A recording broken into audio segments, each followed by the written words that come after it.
Hi to you. Whoop there.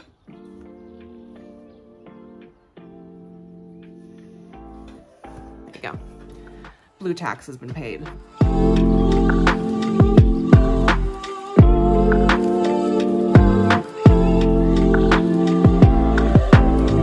Hello friends, and oh gosh, this is like falling out. We are living on the struggle bus, but it's okay. Hello friends, and welcome back to my channel. My name is Katie, and this is a week 1 wrap up of NaNoWriMo. I did in fact mean to vlog, but I've been like on and off sick for the past like week or so, and just have spent many days not sat at my desk, not working. I can actually tell you how many days I didn't work. I didn't work on the 4th or the 6th, which was 2 days ago. And so I'm a little bit behind, I won't lie to you, which is a bit of an annoying thing for me as a person who hates being behind. So sorry for the glare on these glasses, but we're just gonna have to persist. Someone's very heavily snoring in the background, and for once it's not me. I am obviously currently working on my revision. I am 16,893 words for the month. Total in the manuscript though, I am, well, let me tell you, 34,118 words into it. I've written 50 words today.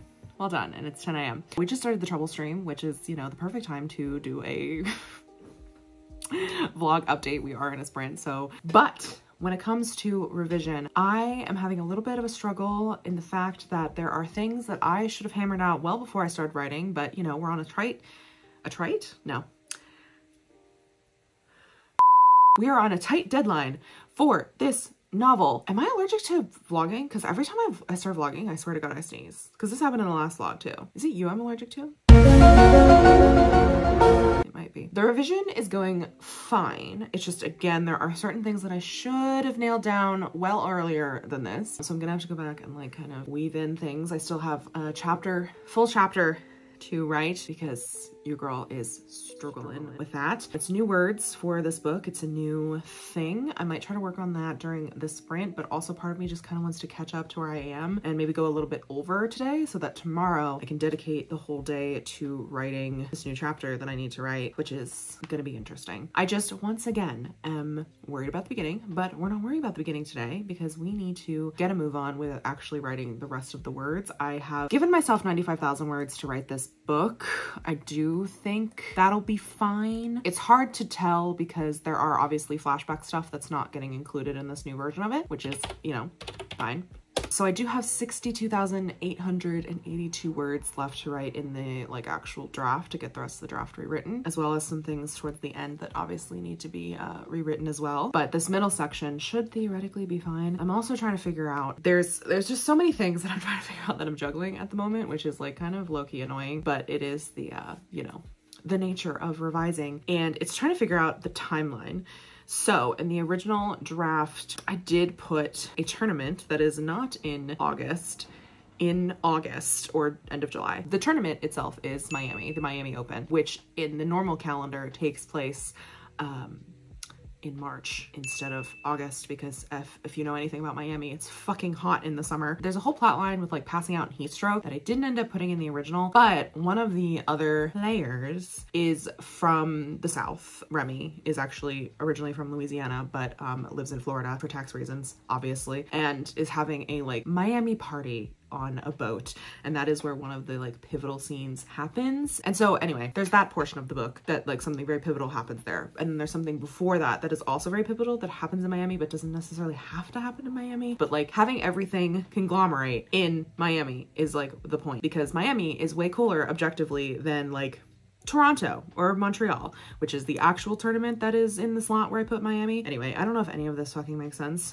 I'm just rambling at this point because I'm trying to actually mentally sort it out in my own brain, and so I'm doing that to you. I'm not there yet, but I'm getting pretty close. I've gotten to a point where the characters are talking about going to Miami, and one of the players' coaches is basically like, you shouldn't go to Miami. It's gonna be 40 degrees Celsius, which is like 90 something in Fahrenheit terms. It's like setting something up there that I'm not necessarily sure I want there, but also like things need to culminate somewhere, and the somewhere cool should probably be Miami. But I mean, I guess I could have Luca like live in Miami because Luca is now a college girly. She went to college. The original draft, Luca did not go to college. Luca was just kind of this burst onto the scene player. Now, actually a lot of players play college tennis in the US before getting on the pro tour. So I could make Luca like live in Florida instead of Monaco, because those are the two places that people live, Florida and Monaco.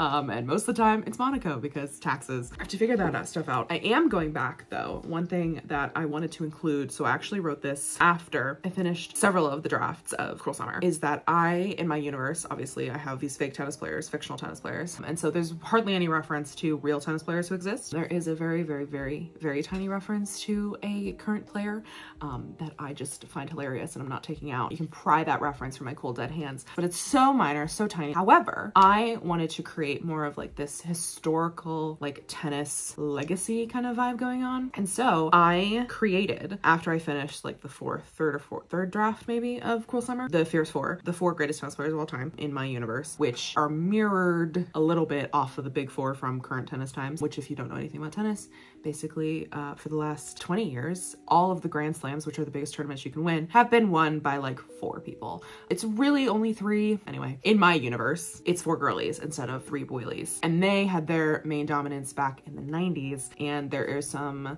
intertwinings with current characters who exist within the world. Like Luca's coach is very close with one of the girlies. The point being, these girlies, the 90s girlies, as I refer to them as, are now obviously retired because, you know, they're like in their 40s now, 50s, I'd imagine, is they're going to be the coaches for this force proximity, like charity event cup thing that goes on. It is a very important aspect of the book.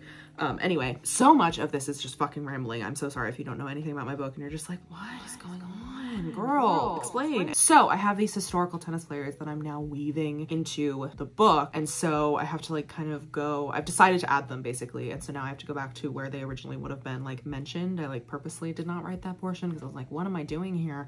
And so putting the girlies in there. Oh, that's interesting. Could make, no, I can't do that because of his backstory.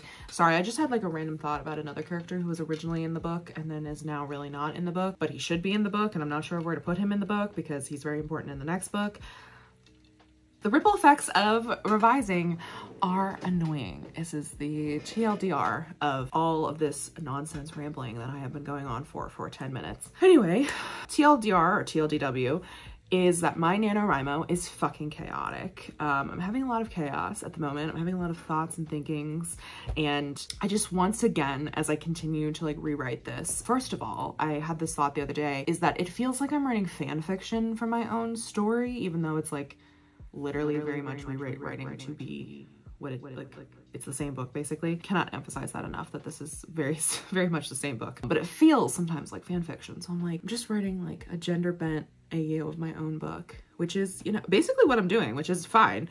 It's just very funny to think about it in those terms, except it's not fan fiction because I wrote it. So it like literally can't be fan fiction. It's literally canon, because I am the auteur of this work. So while I'm doing this, I'm just like mentally in my brain, like once again, feeling the vibes to write more fantasy. Like I said before that I'm in my fantasy era and now I'm back in my contemporary era because like this is a very like this rewrite has to happen, blah, blah, blah, whatever, but I'm still in my fantasy era. And so part of me is like, as a reward, it's like a reward.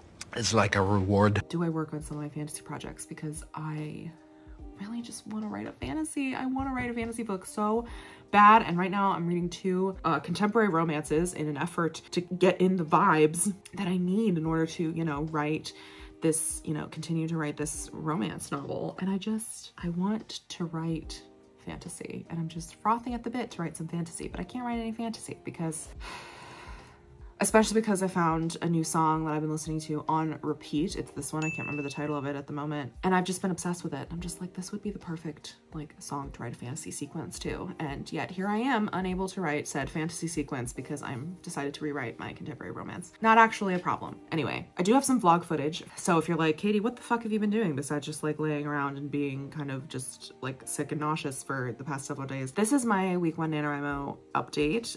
It's probably incoherent at this point, but we are continuing. We move, as the great Miranda says, we are just gonna try to do, I'm gonna try to do better with more vlogging during the actual week so that I'm actually, you know, talking about these things as they happen. Just again, most of the week has been spent with me fully horizontal or laying downstairs on the couch rewatching old episodes of crime shows that me and my mother love. We're currently rewatching Vera. It's so fucking good. Really makes me want to write, you know, my fantasy murder mystery. I can't. It is what it is. It is what it is. Just for this month. And then next month I get to have my fun dessert project. You know, I get to have my fun palette cleanser next month, which is also not a fantasy, but maybe it should be. Anyway, that has been the NaNoWrimo update. Let me know how you're doing down in the comments below. If you are having a good time, a bad time, how's the murky middle going? We are now 9 days into NaNoWrimo. I would love to know if you're reaching your goals, if you're not, if you're crushing it, if you're not, what's the vibes? Let me know, because I feel like I've been very distant because I've either been, you know, like I said, horizontal or so deep in my own head thinking about my own project that I feel like I'm losing track of reality. And by reality, I mean the community, because I have no other reality other than this cult that we have online. I'm in a weird mood, clearly. We'll see how that affects my writing. Thank you so much for watching. If you want to, you can subscribe to see more of my rambling face and chaos that comes along with, you know, writing books. It's not for the weak, I'll tell you that. Make sure to like this video if you did, if you enjoy these chaotic style updates. They're very off the cuff and very cozy, as you can see.